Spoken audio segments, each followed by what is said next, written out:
yes, it's that time of the season where managers start to rest their key players for much tougher matches that are coming up. And of course, as Fantasy Premier League managers, we are concerned because the last thing you want to see is that key player sitting on the bench on a game week. And of course, today's show we'll be looking at the players of the top 6 teams and which players have safe positions and whichever ones have shaky positions, and then we'll be able to say which players you should pick for your team in the upcoming game weeks. Stay tuned.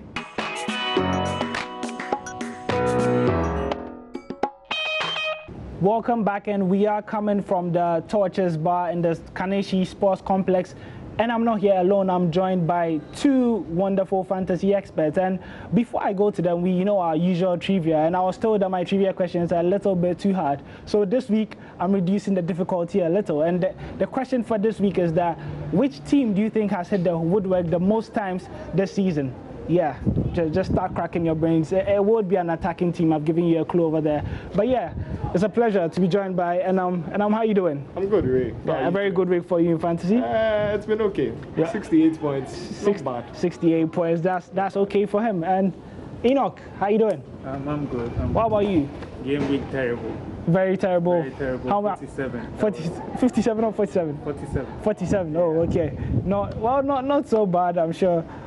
But I think you were below the average, right? Yeah. The average was 49 actually. Yeah. So hopefully we'll do better next time. And let's start with our recap segment. And yeah, we have to start with some price rise. And we've seen Trippier in there, and he's moved to a 6.1. Yeah. What do you think has caused that? So Trippier has moved up in price because of his increased ownership. He has good games coming up, and then he's also been a good performer in his previous game week, so that's the main reason for his price increase. Another right back, he's moved to a 4.3, and that's Wan-Bissaka. He had a red card earlier in the season, but it's still shocking that people are still going in for him. Any reason for that? Yeah, that's because he almost gets to the end of every block, every clearance, and then he's always getting all the points, or the bonus points.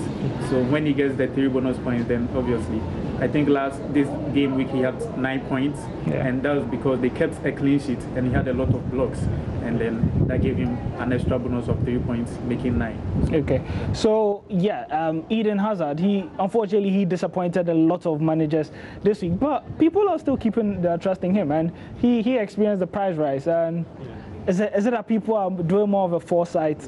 Or what? So the thing is, Eden Hazard has actually proved really good in the previous game weeks.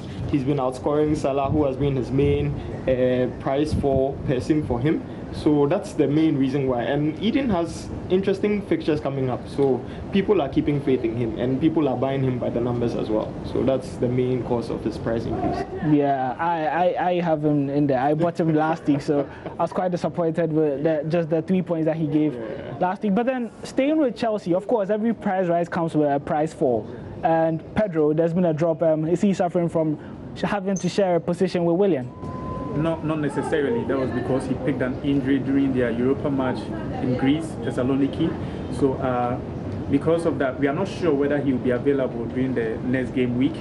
And then Sarri doesn't. He's not really having his starting lineup yet. The 11 strong players, so he seems to be rotating with Willian a lot, and that's I think the cause of the price fall.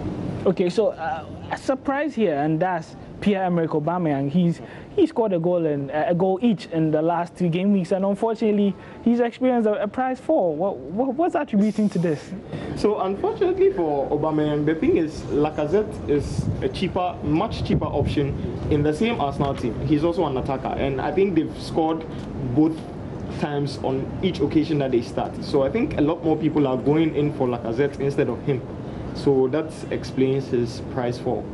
Also, maybe I think it's because of he's been shifted to the wings a bit to accommodate Lacazette, and yeah, maybe that in the long run can affect his goal scoring opportunities. But then the last price fall, I think we succeeded, because last week we sat here and then we said that you have to get rid of Mo Salah, and I think they listened to us. He's dropped from a 13 to a 12.9. Finally, yay, Mohamed Salah has dropped. And anything about that? That was because we all know Salah to be a very good scorer.